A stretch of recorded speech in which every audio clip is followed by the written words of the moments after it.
everyone. Welcome to my watercolor channel, Laurel Artwork. I appreciate those that are joining us for the first time and those of you who are return viewers. Thank you for your many comments and for your continued support of my channel. I'd like to talk about today a style of painting in watercolor that is really the one that I think is most sought after by those students who want to paint in watercolor, and that is Impressionism. It captures the play of light, bright color, and value rather than all the details of a subject. In all my teaching experience, I've never once had a student ask to learn how to paint tighter. My experience is that most of the time people want to learn to paint looser. Now, however, not every viewer does like Impressionism. In one of the comments I received in a previously filmed segment, I had a comment that said, "Very unimpressive." I'll admit that that did sting a little bit, but I've learned not to let negative responses affect me. And the truth is, I would have to say that my work is impressive. That is, it is impressionistic. Let's go back in time to when the Impressionist movement got started in France. It wasn't popular at all either when it began in the 19th century. In fact, the name given to these artists began as a derogatory insult. They didn't, in fact, choose their name. It originated from a painting of Monet's, which he titled Impression Sunrise. This is the painting here. I think it's a beautiful piece, but at the time, it was really not well liked. An art critic coined the term impressionists for these artists when he saw the painting of Monet at an exhibition, and he absolutely hated it. Monet became one of the first impressionist painters. Before this time, it was not at all popular to paint everyday scenes and simple landscapes outside or on plein air, as we say now. And they were sometimes not considered final works of art, which were suitable to exhibit or sell. Impressionism, as it later became known, was a brand new form of art. It was born from this new subject matter and the use of more color, bold, visible brushwork, and especially was known for portraying the effects of light and atmosphere. Impressionism, at first looked down upon as unfinished works, became one of the most well-known and respected art genres of the art world. These first Impressionists included the likes of Renoir, Manet, Degas, Cassatt, and Cézanne, to name just a few. They were mocked and dismissed by the public, as well as the jurors of the Paris Salon, and as a group, they decided to form their own exhibition, which is when Impressionism was born. I've had a little illustration on my bulletin board at my studio for many years. It's taken from a children's book about the Impressionists, and I love this little cartoon. I'd like to share it with you.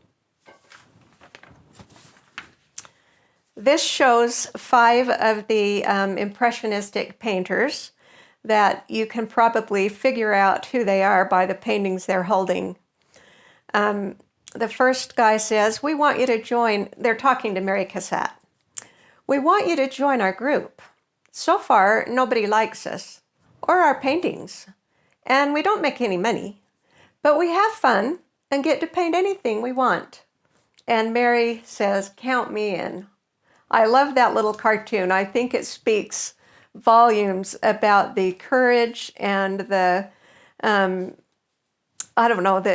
energy and the originality of these painters that really stayed true to themselves and were undeterred by public opinion. They painted what they wanted, and they refused to be told by convention what subjects and techniques they had to stick to. Many of them had to endure being labeled as lunatics or crazies, but they stayed true to themselves, and they did not bow to conventional pressures. They faced hostile critics and experienced financial hardship when they couldn't sell their work because nobody liked it. Many of them died without knowing the great impact their style would have on the art world for generations to come. But look who's having the last laugh now. In May of 2019, this impressionistic painting of Claude Monet's, entitled Haystacks, just sold for $110.7 million at Sotheby's, making it the most expensive impressionistic painting ever. The shimmering landscape is dominated by an abstracted view of cone-shaped grain stacks, beautifully illuminated by a setting sun. At least 8 bidders chased the Impressionist prize in a drawn-out bidding duel that lasted 8 minutes. It represents the highest price ever paid for an Impressionist work of art and ranks as the 9th most expensive work of art to sell at auction. I would say that is poetic justice for the artist whose work started the movement and who received such harsh criticism in his day. That's not bad for a lunatic artist, is it? So I think that the lesson we can derive from this is definitely to believe in yourself and paint what comes from your heart. And don't let any dislikes or negative comments discourage you from painting the way you want to express yourself. What exactly does Impressionism refer to? I'd like to talk just a little bit about this. The American Impressionist Society defines Impressionism as the concern for light on form, color, and brushstrokes, including high-key light and hue, visual breakdown of detail, and concern for contemporary life. I think that's a wonderful definition. And most often, it applies to paintings where the artist tries to capture the feeling they have for the subject. I've talked a lot about that in my videos. In one of my earlier videos, I quoted Skip Lawrence, who said, "If we paint something that's too factual, it's as boring as making a list of things we saw on vacation." My very favorite part of Impressionism is that it emphasizes the play of light rather than detail. Therefore, it's definitely more abstract than photorealism, which is so much more pleasing to me. It's about suggesting form than creating an exact likeness. Monet described it as a spontaneous work rather than a calculated one. And I think as we look at his paintings, we can really see that in his work, that it was very spontaneous. So now it probably makes sense to you why I'm so drawn to subjects that are bathed in light, and often those that are in midday light with its harsh bleaching effects that wash out detail. It also deals with colorful shadows and using warm versus cool colors to create distance and form. So I want to get to painting now. I'd like to incorporate these characteristics in a painting and hopefully show you how they work to create an impressionistic work. So the subject that I have chosen to work from today is one that really does emphasize the play of light, and it's it is going to be in very high key colors, and I'm hoping to paint it as loose as I can. We'll see how I do. But this is the subject I've chosen. I'm going to show it to you in a little bit bigger version.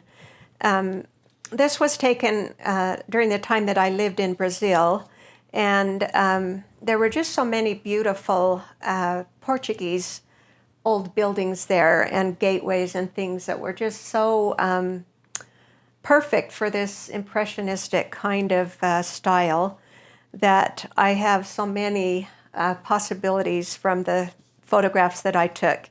But I just want to mention, as you can see, the photograph has a very good balance of light and shadow.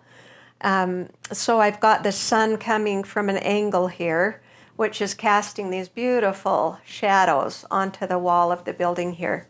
And I also wanted to show you the difference here. This is another view of the same subject, but look at the interest that's added when a figure is in the subject. I think it's very dramatic to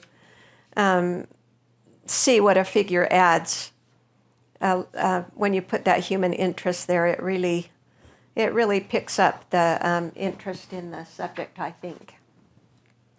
Anyway, so I have my subject drawn on here. I'm on 140 pound weight cold press Winsor Newton paper. And I've received a comment recently that kind of confirms something I've been thinking too. I think the paper that they're making now has a right side and a wrong side to it. There's one side that is rougher and one side that is smoother. So in my experience, I find that the rougher side accepts the paint much better. So I would caution you about that if you are using this paper. And maybe the manufacturers won't agree with me on that, but I've found that to be the case in my experience with it. I'm also using my regular brushes that I normally use. These are this is a set of low Cornell rounds. 720, I believe, is the series on these. My real heartbreak is that I just learned they're discontinuing the number 8, which is my favorite size. And I don't know why this seems to happen, but every time I tell you something is one of my favorites, it goes out of stock or goes out of production, whatever. I don't know what that means, but so if you see these paintbrushes, buy up all the number 8s you can. I went back to my art store and they were all gone. So I don't know if you're able to find them anymore. On my palette here, I have several colors, but the main ones that I'll be using are a triad of red, yellow, and blue, and I have a warm and a cool of each one. So the main colors that I will be incorporating in this painting will be alizarin crimson, permanent alizarin crimson, and this is my warm red, cadmium red medium. This is either a magenta or a quinacridone red. It's a pinker red, and I will use it in here to create these pinks. This is cadmium orange. Then the two yellows that I use mostly, this is cadmium yellow medium, and this is probably aureolin, I think. And then another warm yellow here is yellow ochre. My blues, I have, this is manganese blue, ultramarine blue, and then this one is the indanthrene blue, which I've started to use as a replacement for ultramarine blue. I've also got on my palette the really strong phthalo blue. I don't use it very much, but I have it on my palette. And then the white here is mostly just for correctional purposes. It's an opaque white, a gouache is what it is. So that's what that's doing there. Anyway, to get started, I am going to start out with that magenta and kind of get a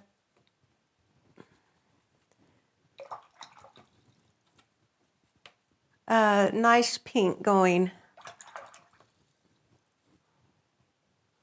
And I don't think that's what that is, so I'm going to go to my alizarin crimson and use that as the pink there. So this is a cool red, and then I will start a pile of my manganese blue here. And also, I'm going to use a very high key yellow, which is this cadmium yellow medium.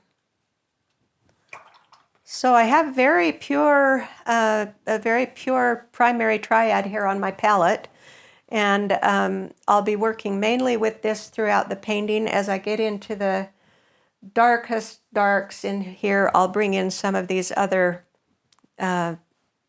pigments that can go down to a value 8 or 9. So I'm going to start here with a really light wash of the pink.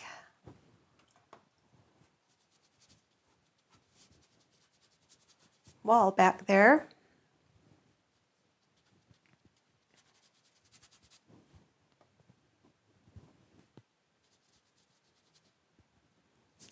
It's almost a white here, so I'm going to blot it back with paper towel to keep that very, very light.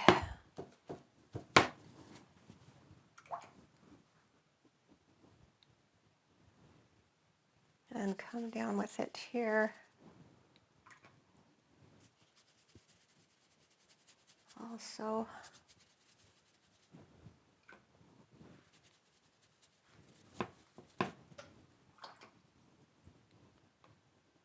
just going to kind of get this in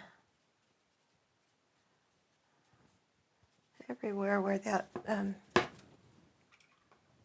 that wall is in the light.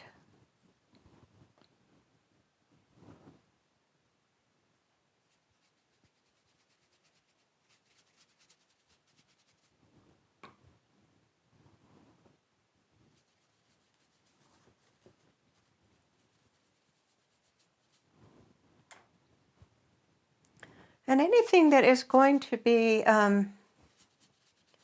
painted in a darker tone, I can cover with this lighter tone here and not worry about it not getting covered up.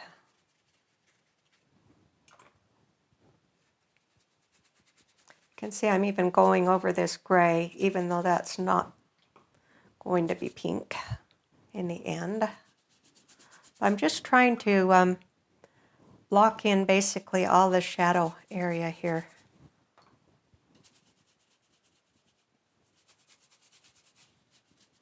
Get that all in here.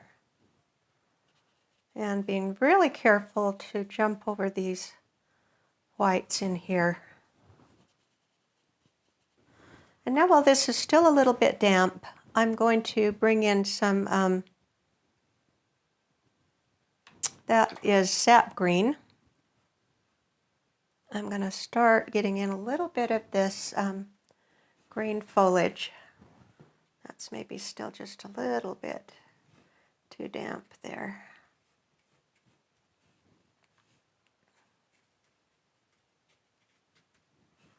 I want to start working that in a little bit there.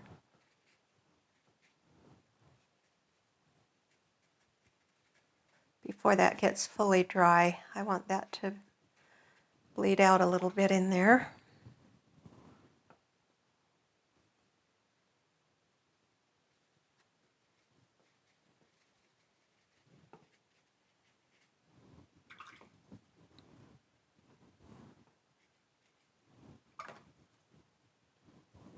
I'm going to just make that into a bit of a soft purple under there.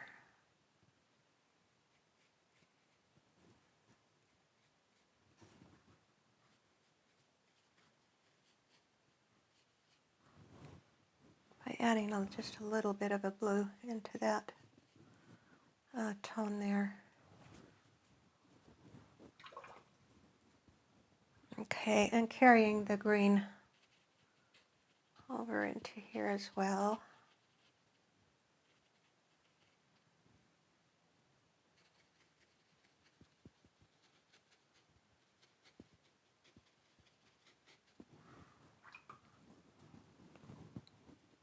Just going to get some of that spring green filled in all throughout here.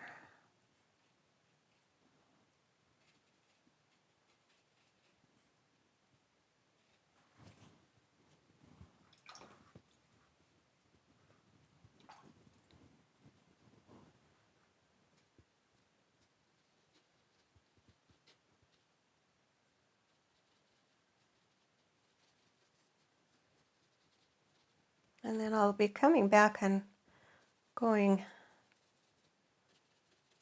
back in there with some other, probably darker pigment for some of the foliage as well. I'm coming back into this pink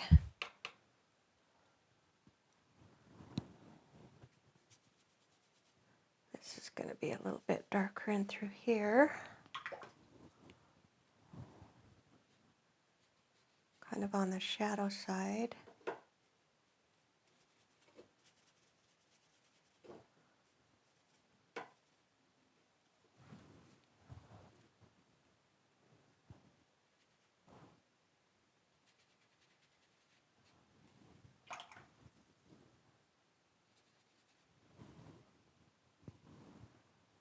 And then again back in here.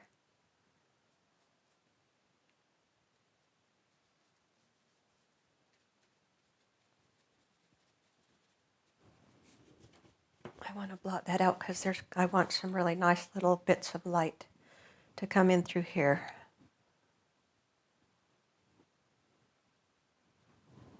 And then this wall,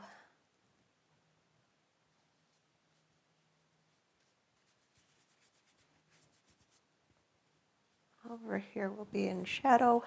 I'm going to catch these little pieces of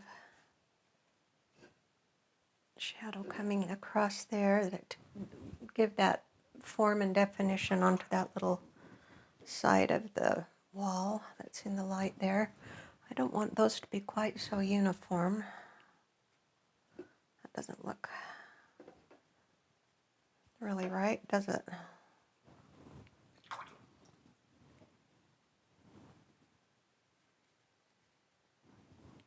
I still want that knocked back to a little more of a purple shade.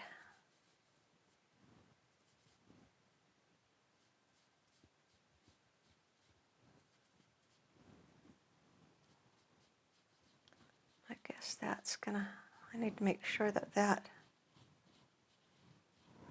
ends up to be a straight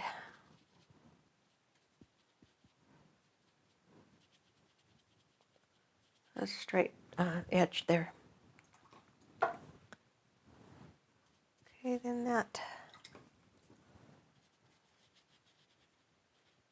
just blend in with that there.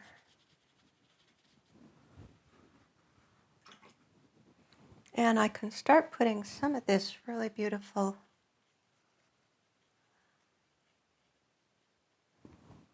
little shadow, this lacy bit of stuff here. And I want to do that dark enough that I don't have to go back in there. Just painting around that.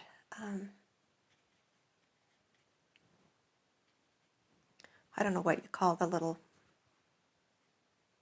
thing on the top of the fence post.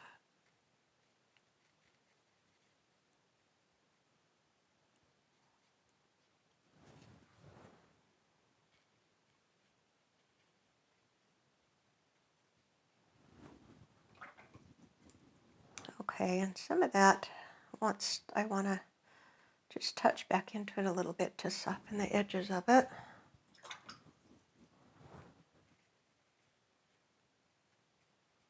So that it's not too hard-edged on those shadows. And then there's a really nice little deeper shadow over in here.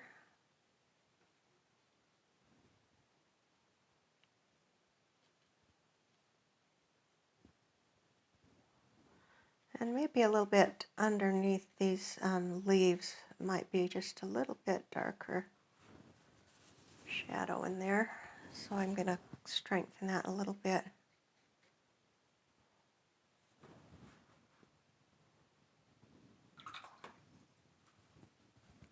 Oh, and then we've got this really pretty, this is all shadow down in here as well.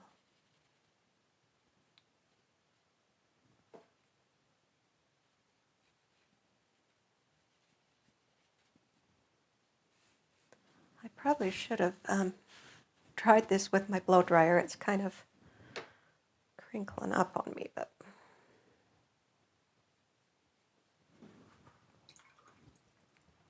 and while that's still wet, I want to come in now with a darker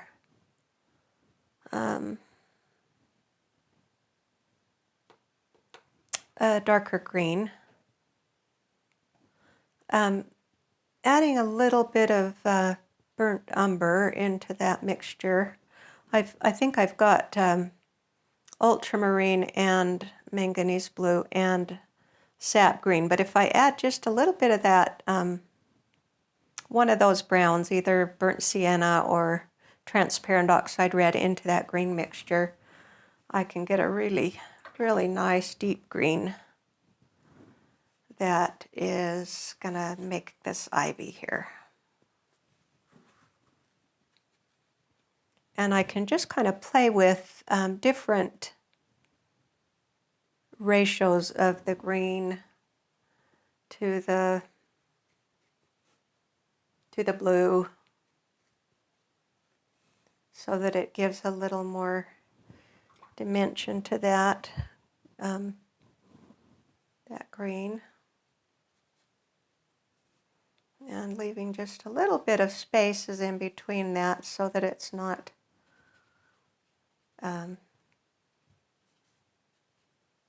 totally all one big deep value.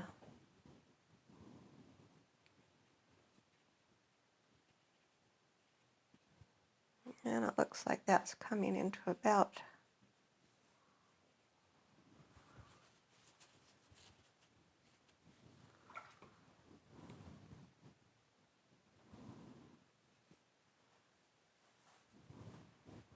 and then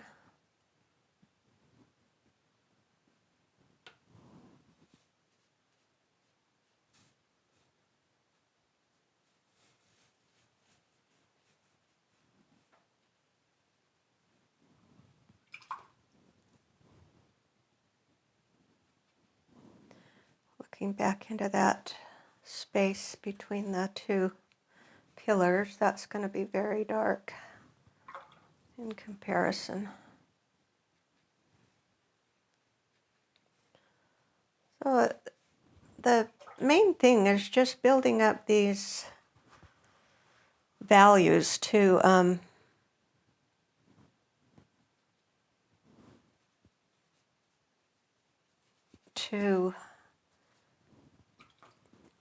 add depth.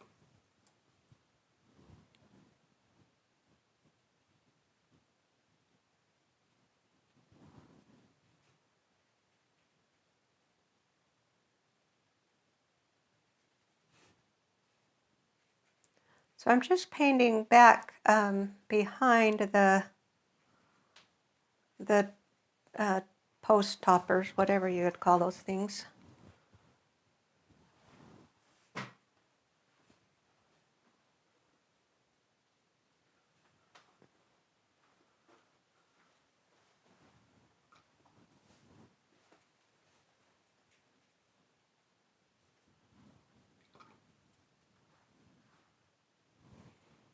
Oh, and I want to get in the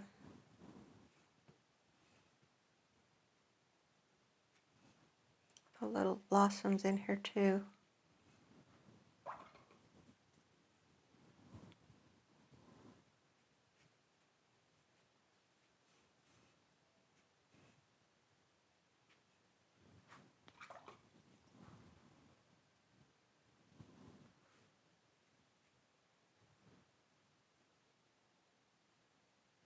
Oh, not that much.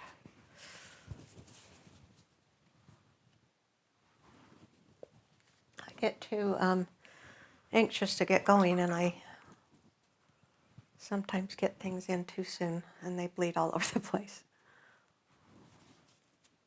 But bleeding is pretty good in watercolor. Okay, so I want to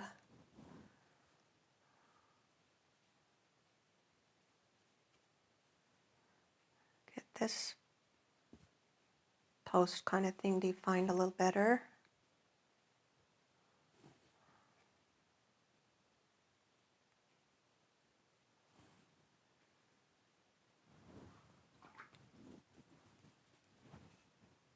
And have no fear, I will come back and make that stand out a little bit better. But I need a good gray, so what I'm going to try to do a little bit of ultramarine and a tiny bit of transparent oxide red, and that's going to give me a pretty good gray here.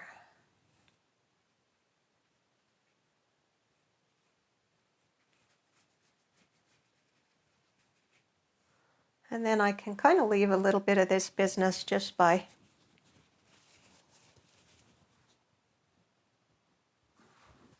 wiping out or painting around these things, whatever they are, the little decorative things in there.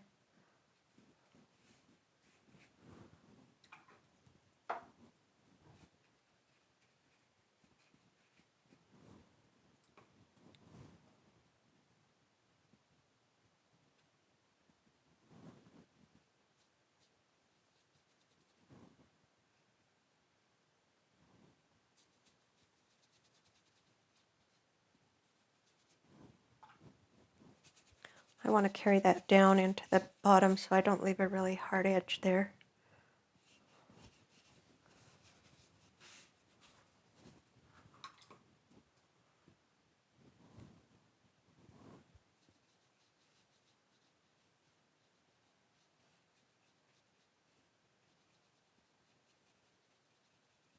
I came a little too far down with that dark.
Oh, let's see, am I supposed to be telling you what I'm doing? I guess I am. Just kind of getting carried away and how fun this is. Okay, so I don't know why I have left myself a white there, but that shouldn't be there.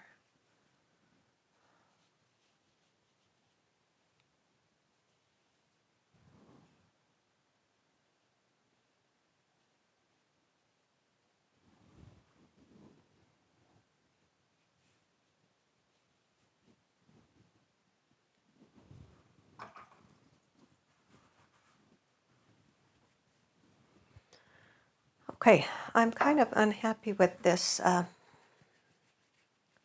why I got so much red in there. I'm going to lift that back.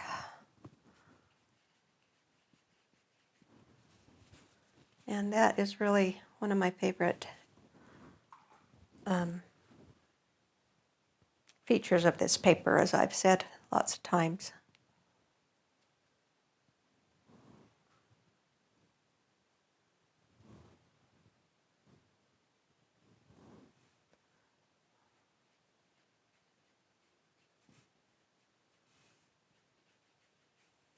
Is that it really lifts well.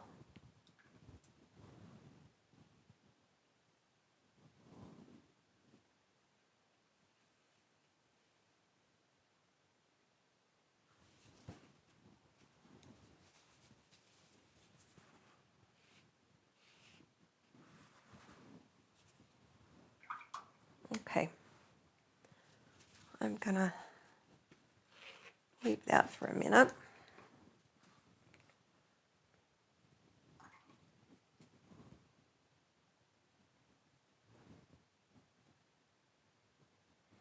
And I want to get the dark in under here so that I kind of have a bookends of what's my darkest dark and what's my lightest light going on in here.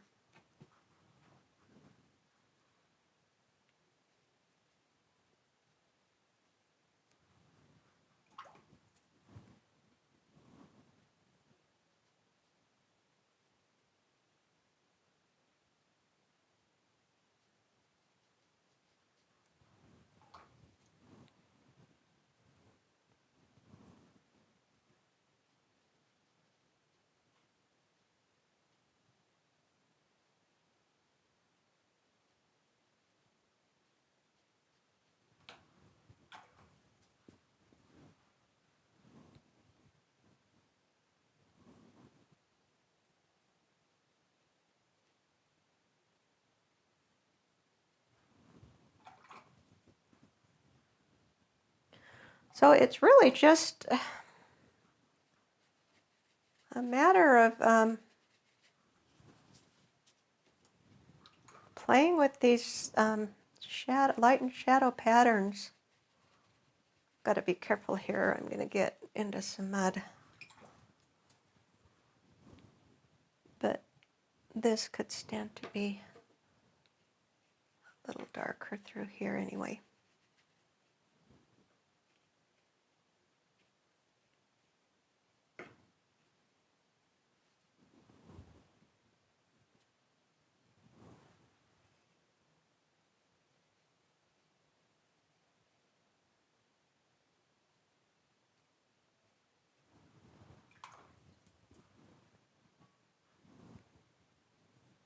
I think I want that to be a little bit of a warmer gray in there.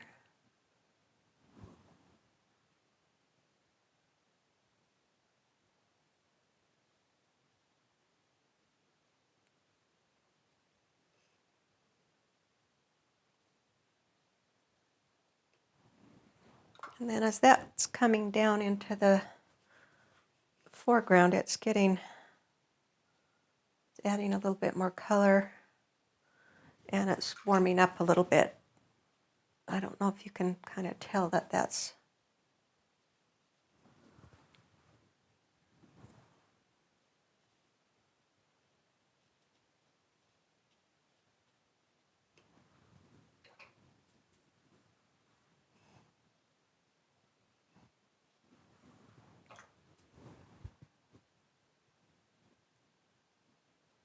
and I need to get this little dark part in here.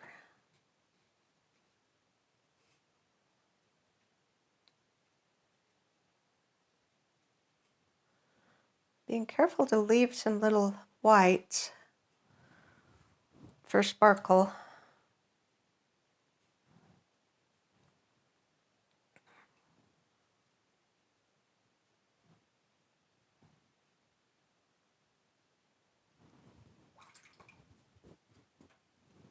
And then there's a really beautiful, really warm light. So I'm going to punch that a little bit on this base here at the bottom.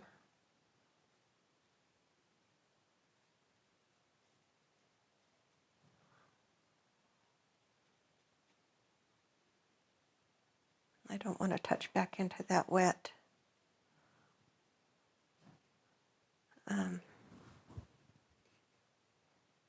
wet foliage yet, but I will fix that a little bit.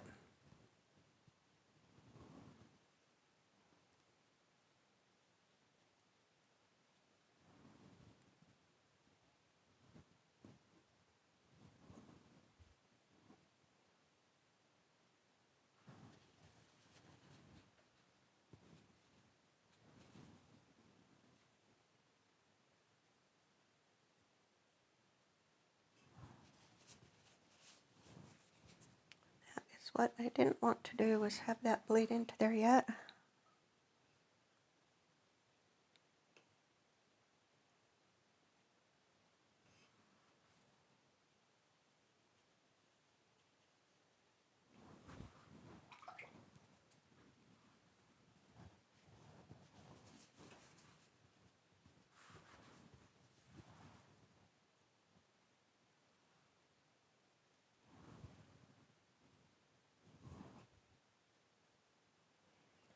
But you can see how critical it is to leave these little whites. That's what's going to describe the painting.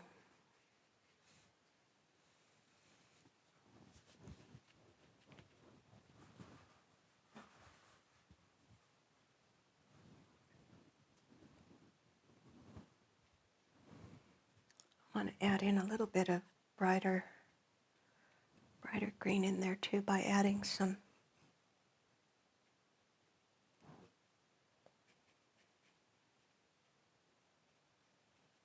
of that really bright green.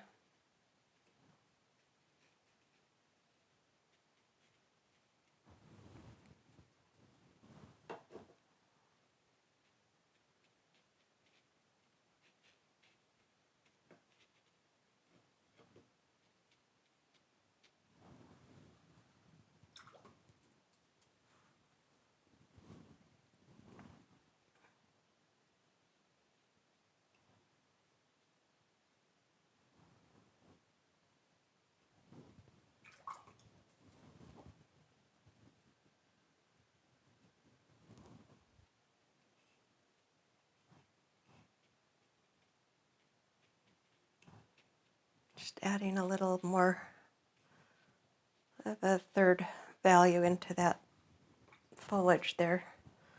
So I've got a light, medium, and a dark.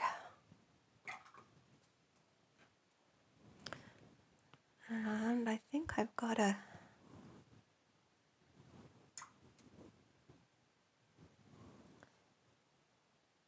part of the wall back here that's needing to fit in right there.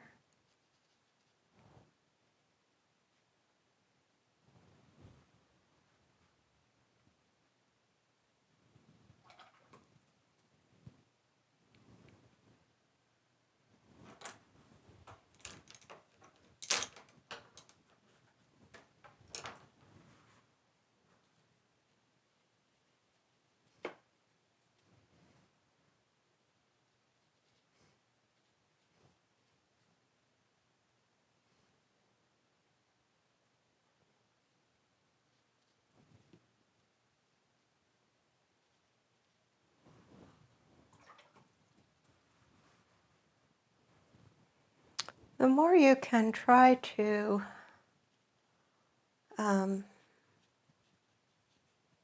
not go back in, the more you can get in one go, the better off and cleaner your colors are going to be.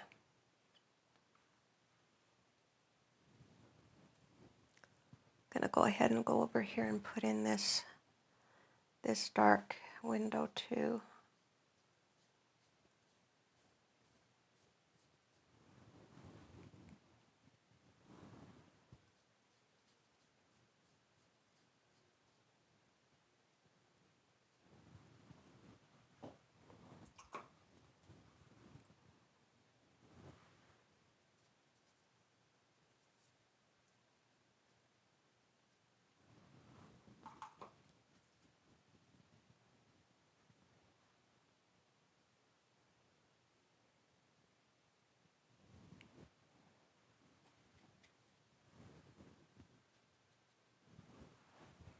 Got to be a little bit of a shadow under that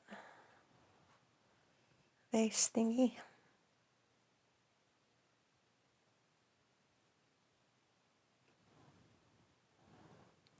And up in here,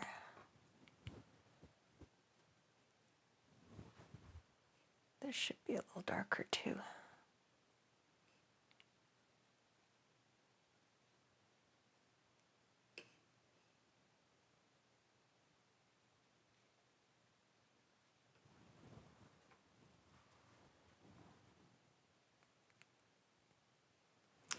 All the while, I am just playing with the light and shadow patterns.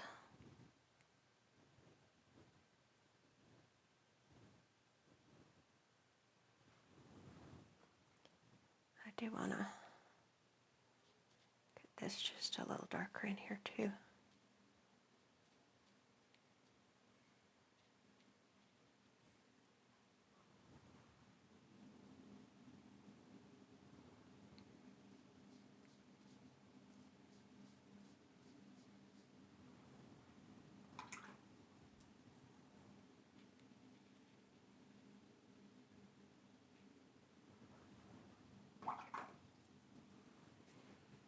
You can start to see that sunlight taking shape.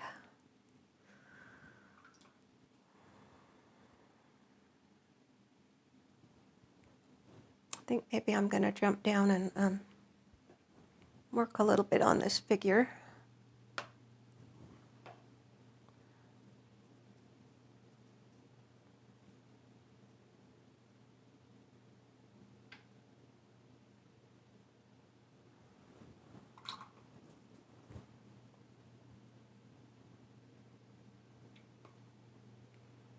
It's actually a friend of mine in Brazil who took us to this fun island where we found this beautiful place, and she's the one that's walking there and modeling for me.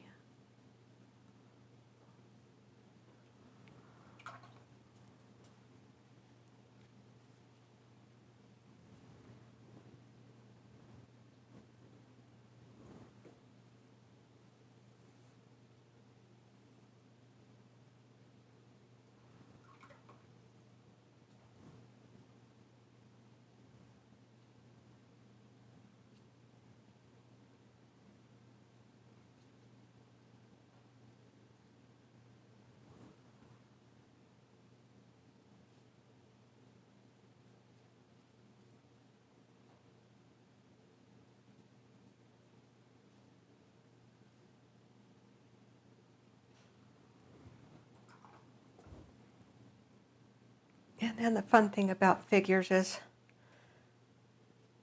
they usually have something really colorful to add, like this little skirt thing she's got on. And see how I'm leaving that pattern of light that's down the left side of her there.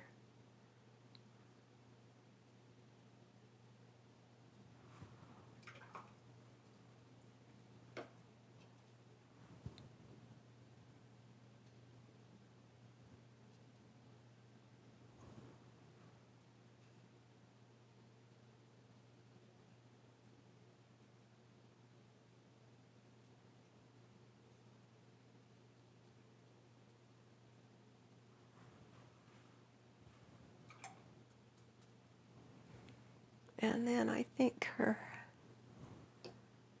hair's got to be in here somewhere.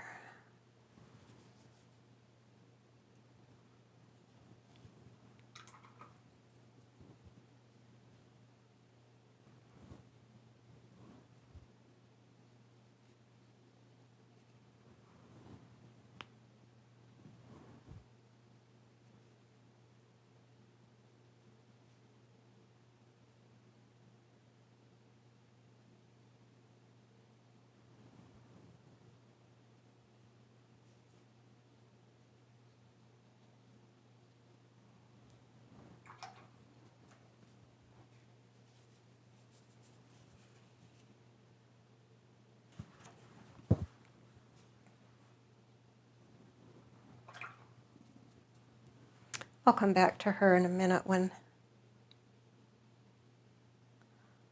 she's a little bit more dry.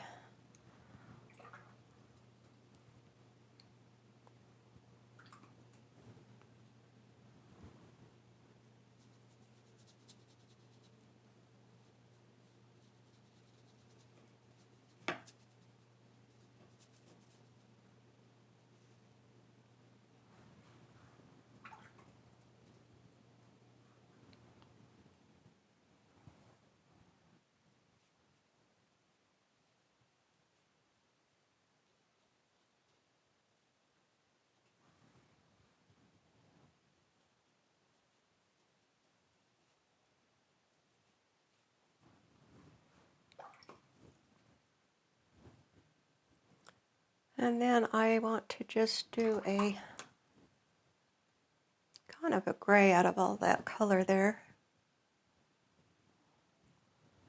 That seems like it's a lot more blue.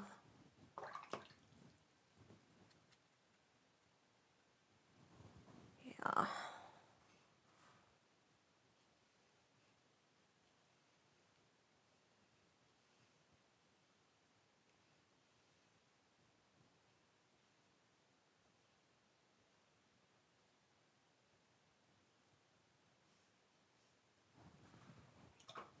Okay.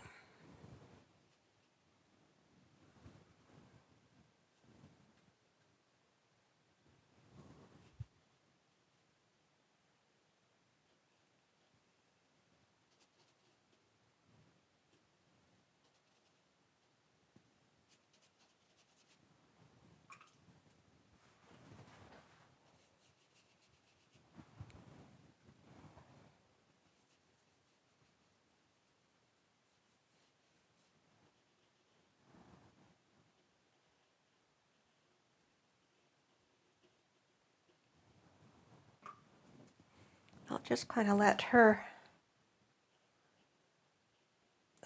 bleed into this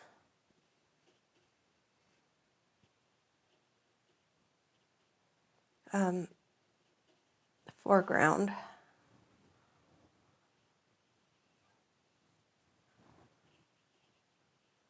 I need to be careful to leave that really nice little piece of light right there.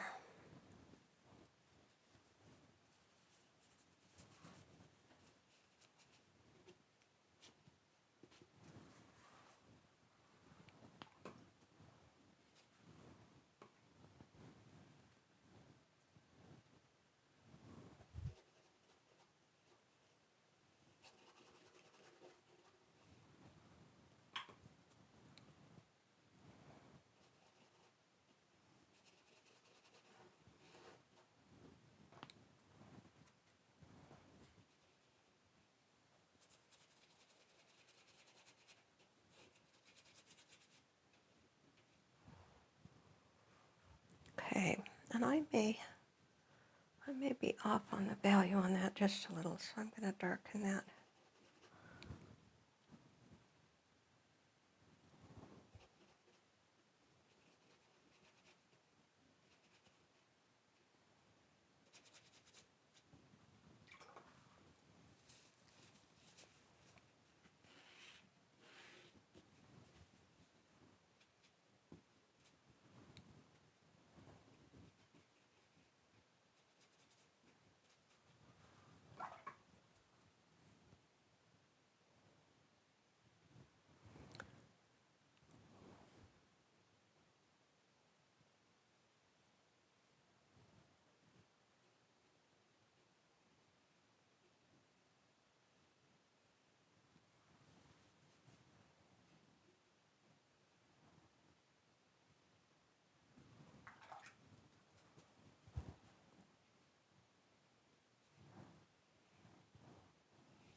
I catch my bead at the bottom there.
Okay, and I can see that I've missed a little. This part right here should have been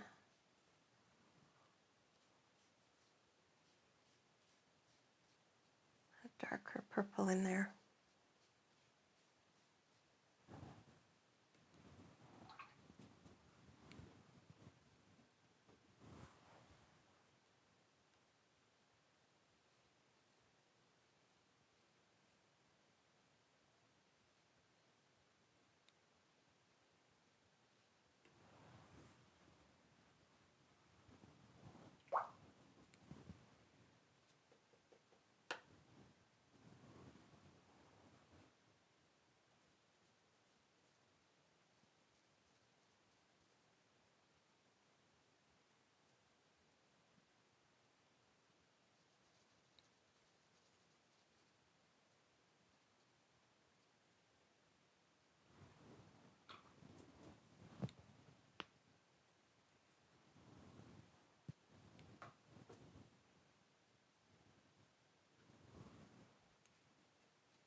Okay, so I'm getting a little more of the shadow in there.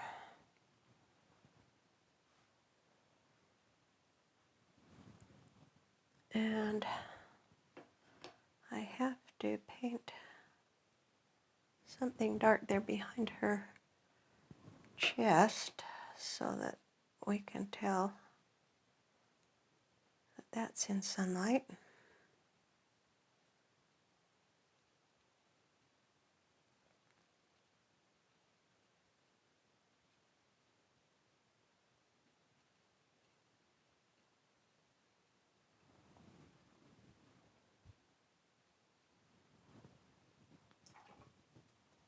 Okay.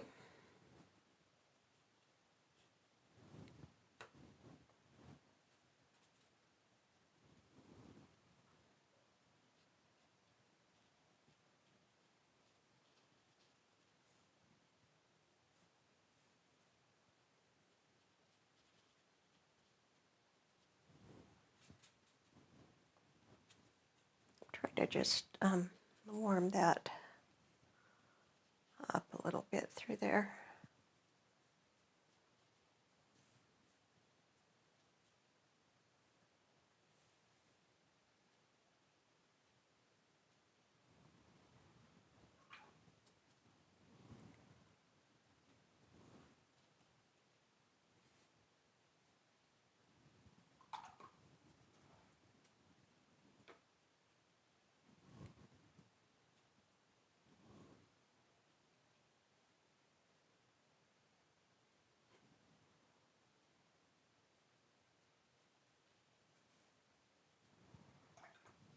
Okay, and then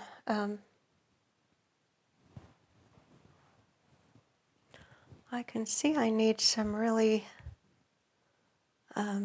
dark green here to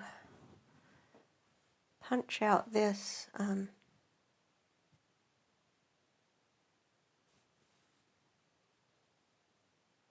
other side here of the post.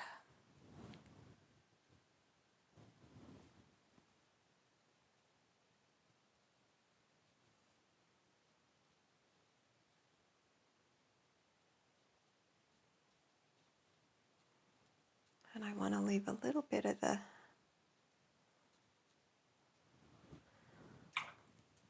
foliage kind of.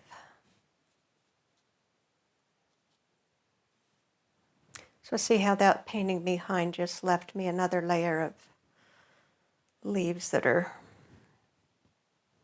on in front.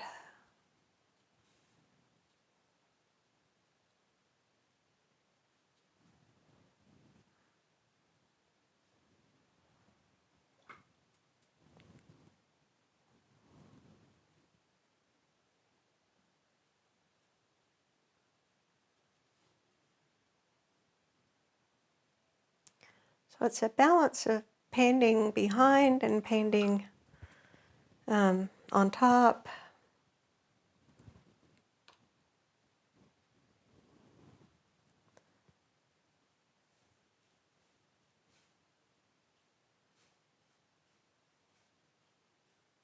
And here I want to kind of make it look like there are some iron rod things back here.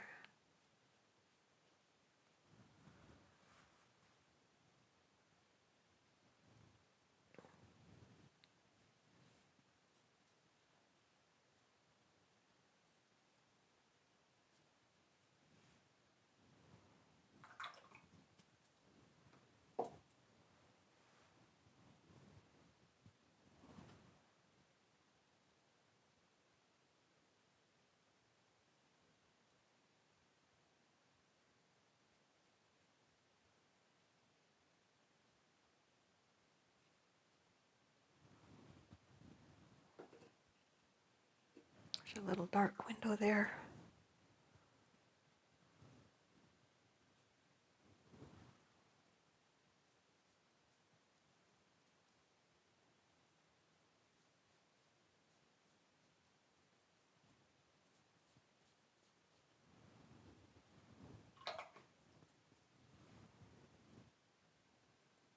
And I need a little bit of a really dark under here to set these little leaves off in the sun.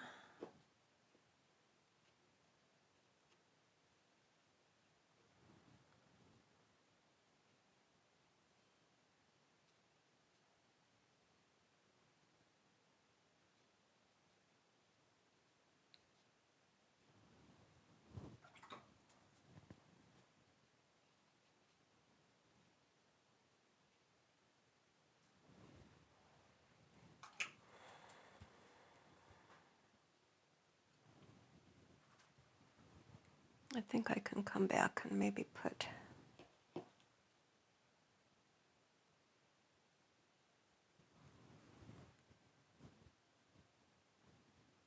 her hair back in there.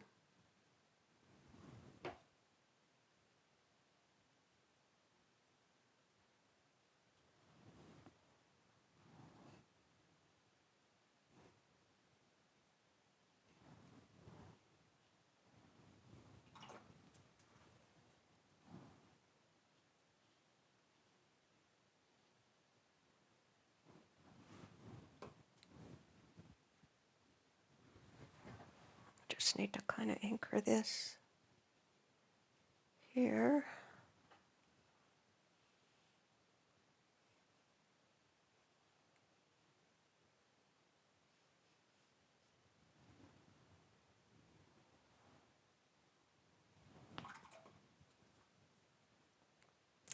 And now my dilemma is whether or not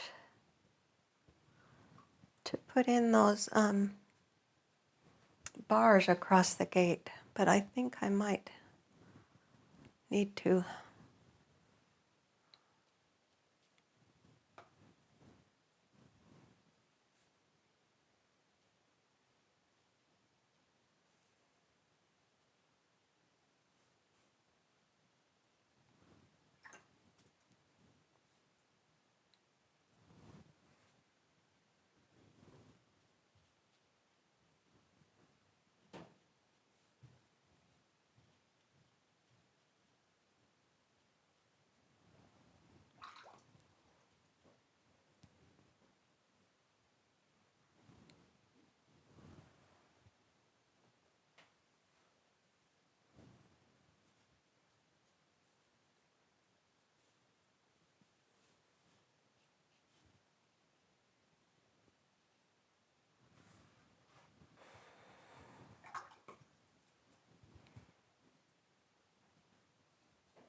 I can see I need some darker foliage coming in through here as well.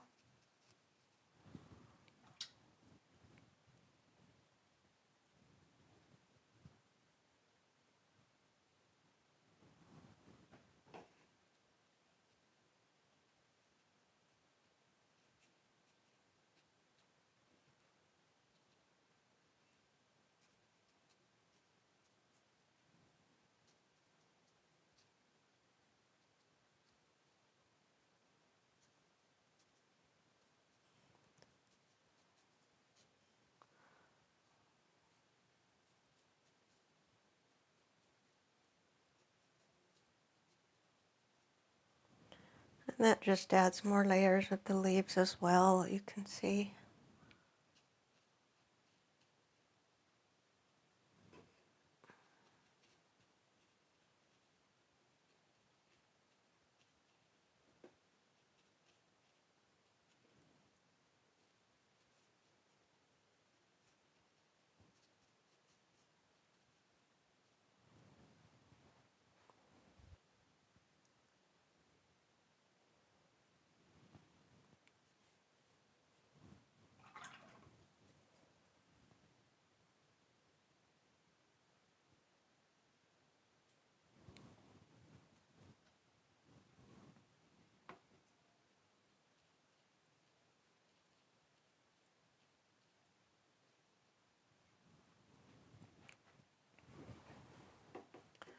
And at this point, I'm kind of just working on what I would term the jewelry of the piece.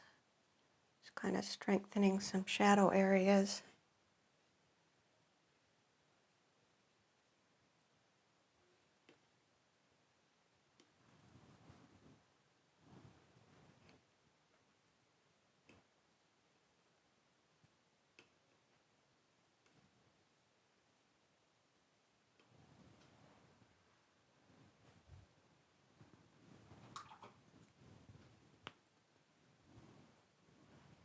And I'm still feeling like this is a little bit weak here.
And I'm just strengthening some places that need it in tone a little bit. That little area right in between there.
Okay, I've got kind of a little rigger with me. I'm maybe going to try to put in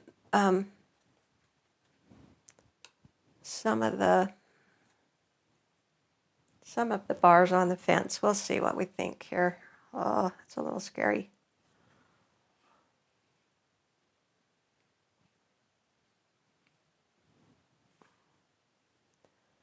Okay, but it's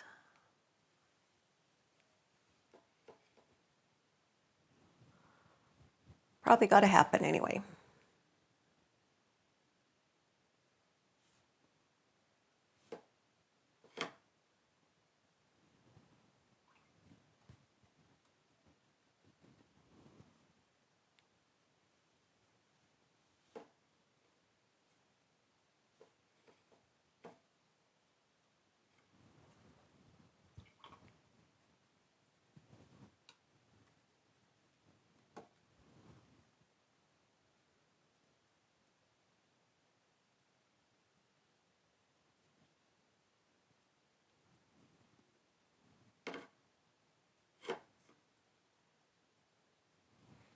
When you've got a dark, the bars will be dark anywhere they go over the a light shade behind them. And then I can also pull them out in a negative. I'll show you here in a minute. With the wet, damp brush. And I don't want to indicate every single one like I'm doing, but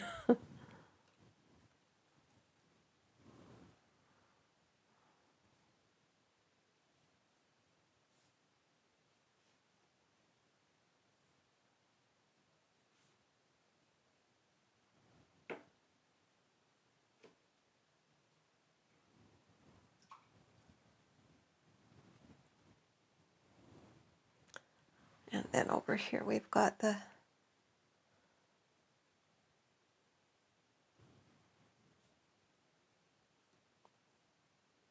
bars in that window area.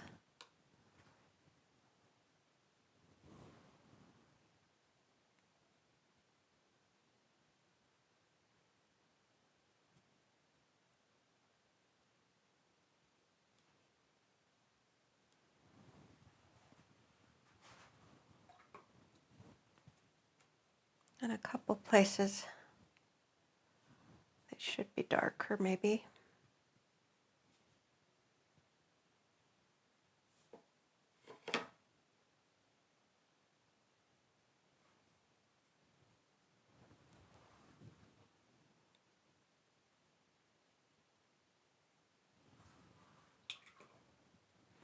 And then what I was talking about where I can lift out, I can do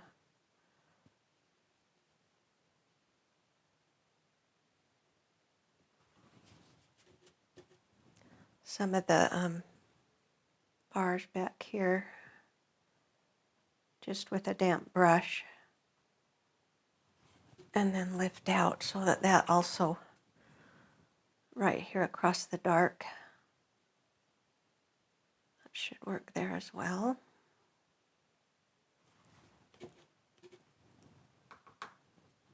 And maybe kind of right here in the, going across the plant where that's dark.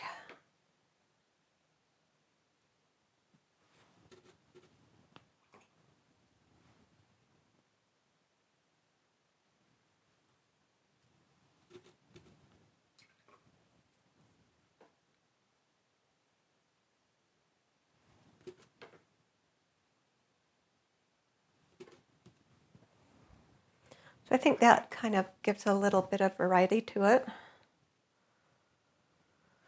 Okay, and I can see that this has a little bit more of a turn here.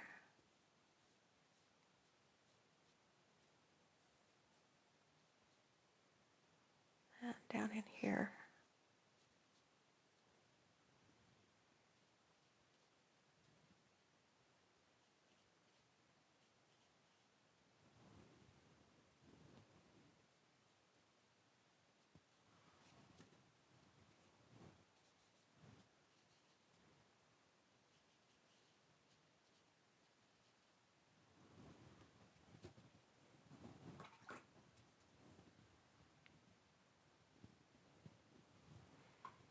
And I don't want to go back into all of that shadow area, but I want a little bit of that darker, setting off that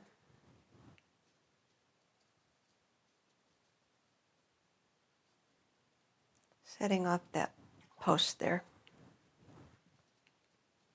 Yes, I think that feels better.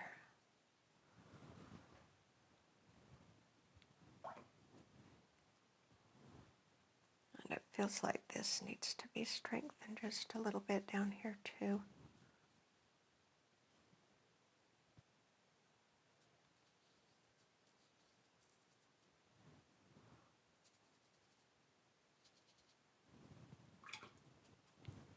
Yeah, then you get a nice kind of popping of this part down here. It just needed to be strengthened a little bit.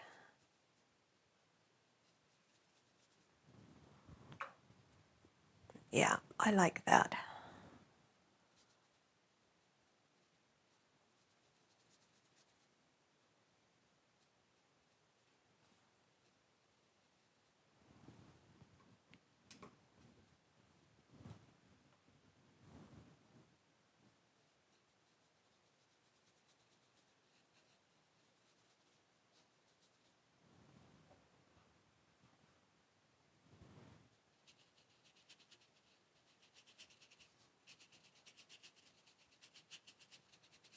That whole little bit in the shade could be a little darker there.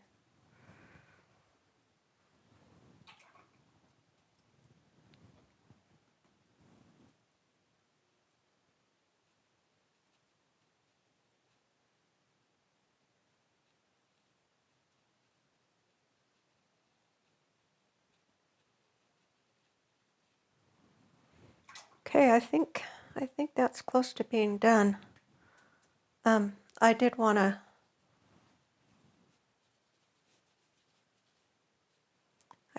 work on that model just a little bit more though.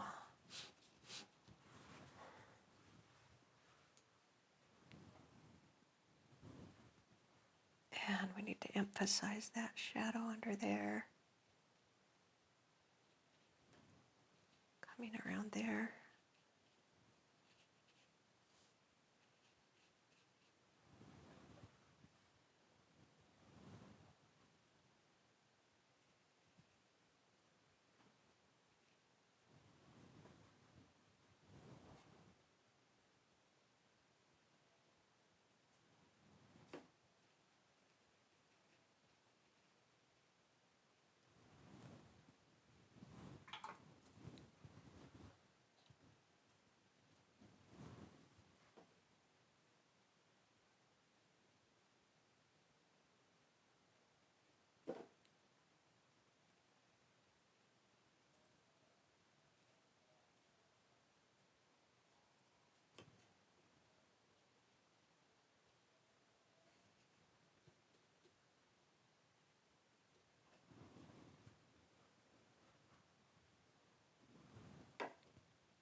Just strengthening that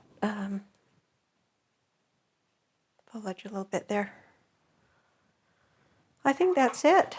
And I think it's a pretty good impressionistic view of what I was trying to capture. I feel pretty happy with it. So go for what you want to paint and don't worry what anybody else says.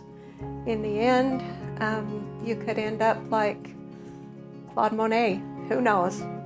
Thank you for joining me, and I hope you'll come back next time. Thank you. Good night.